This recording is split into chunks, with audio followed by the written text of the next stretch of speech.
Bonjour à toutes et à tous, bienvenue à la Maison des Arts Plastiques de Champigny. Je m'appelle Romuald Gentelot et je vous souhaite la bienvenue dans l'exposition Demain il fera jour, une exposition qui est difficile à montrer et à venir voir étant donné la situation.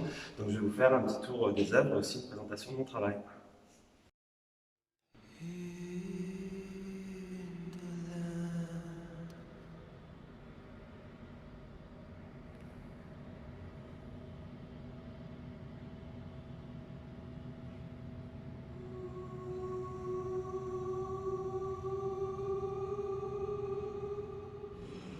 Donc au sein de cette exposition, il y a deux images, deux photographies qui sont des archives familiales qui ont été prises donc, par mon grand-père dans les années 60-70.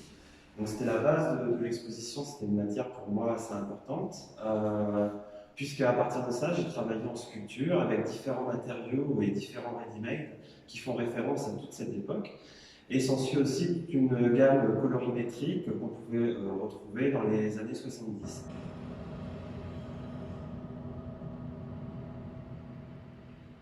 Dans ces deux images, on peut voir deux femmes dans ces deux photographies. La première, c'est ma grand-mère, donc, qui était une femme assez libérée, qu'on voit à moitié nue en fait, sur une des images à côté d'une statue. Et ici, on peut voir une autre femme qui est habillée tout en noir, presque voilée, avec un chapeau très campagnard. Et donc, c'était juste pour expliquer ces deux images qu'à cette même époque pouvaient coexister deux types de femmes, deux types de féminité.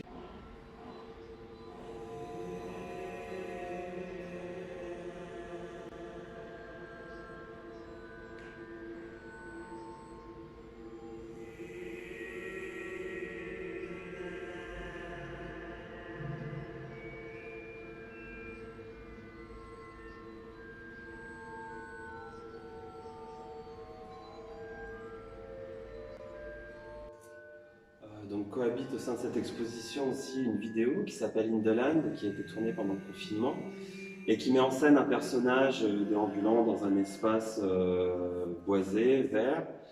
Euh, et au fait, ce personnage est affublé d'un costume qu'on retrouve aussi bien dans le sud de l'Espagne, un costume de pénitent, et un costume qui va être vu aux États-Unis plus comme quelque chose comme un costume du Ku Klux Klan, qui est ce mouvement politique raciste. Et donc je joue à travers cette vidéo sur une ambivalence, c'est-à-dire ce qu'on retient de nous, notre apparence. C'est-à-dire qu'en Espagne, on va voir la coupe du costume comme quelque chose de religieux, et alors que ça va prendre une tournure beaucoup plus politique aux États-Unis. Et une troisième vision, c'est une vision enfantine des choses. Les jeunes enfants vont voir un mage parce que le costume n'est pas en tissu, dans un simple tissu, mais dans un tissu à sequin, ce qui nous amène à une esthétique de la séduction, du spectacle, voire même du cabaret.